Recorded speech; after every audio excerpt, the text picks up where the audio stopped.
Greetings, my fellow souls.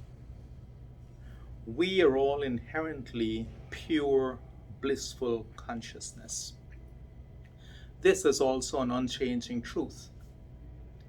Remember, like we said before, the truth does not rely on your or my belief to make it true. The truth remains the truth, believe it or not. We have within us, all of us, the divine attributes of universal love, forgiveness, patience, tolerance, compassion, empathy, kindness. Whether we choose to exhibit these in our own lives is a choice, free will.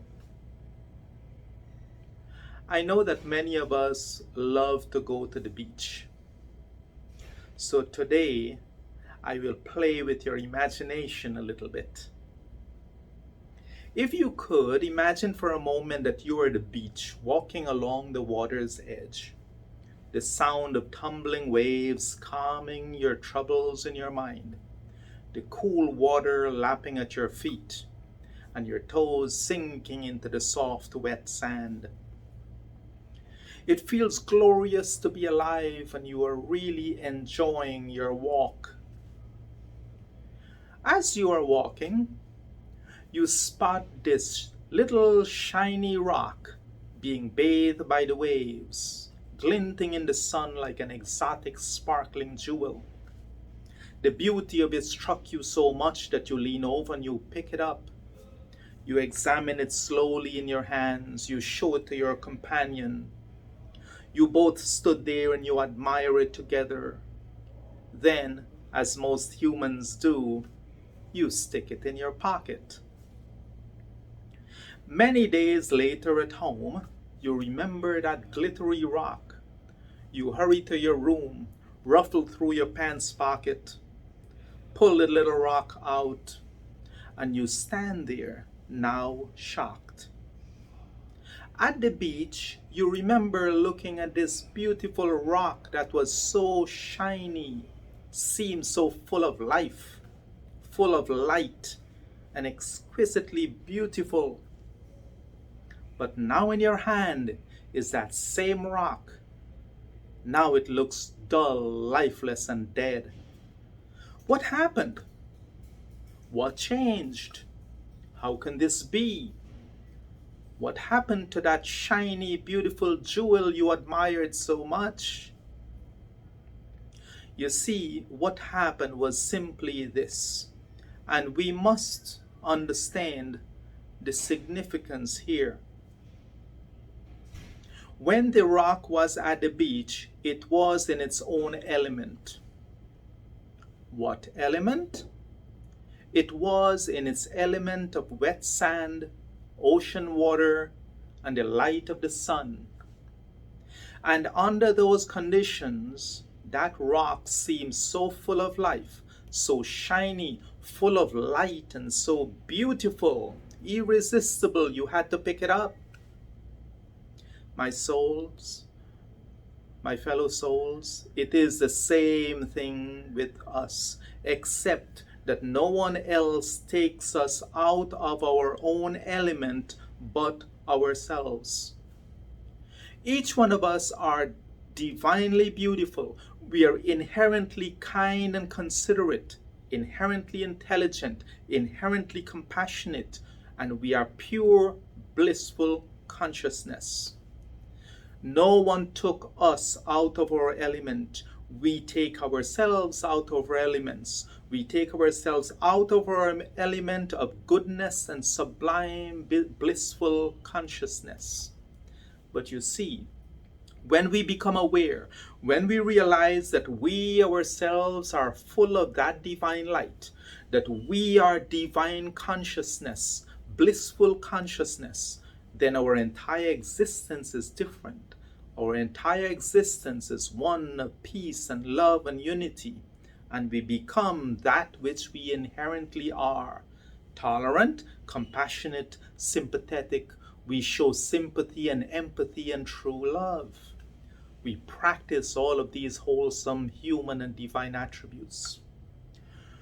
We can think of it like this. If I have a large block of gold, and from that block of gold I give each one of you 1-inch cube of gold, each one of you will make something different out of that gold. Some of you may make something that represents something good, some religious symbol, symbol of peace, the Om symbol, a cross, or something beautiful like that. Some of you may make a bad word out of that chunk of gold and wear it around your neck. I've seen this done. And some people may make a symbol of hate out of that piece of gold. And yes, there are those who may even fashion a small knife out of that chunk of gold and then go out and kill something or someone with that knife.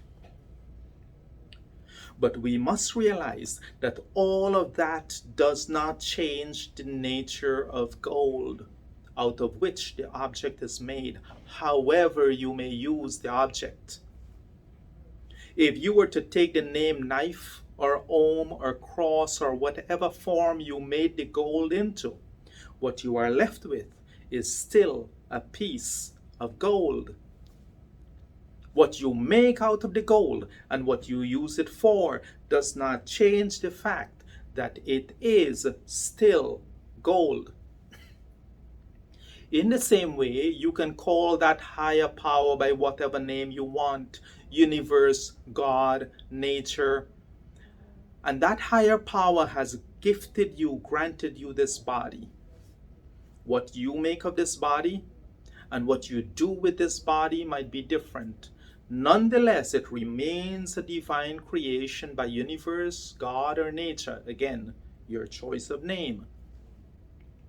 My fellow souls, sometimes our pure, blissful consciousness, our gold, is covered by bitterness, dislike, hate, animosity, jealousy, ego-driven, and rage. And all of those things which makes us miserable in our own existence in this journey of life.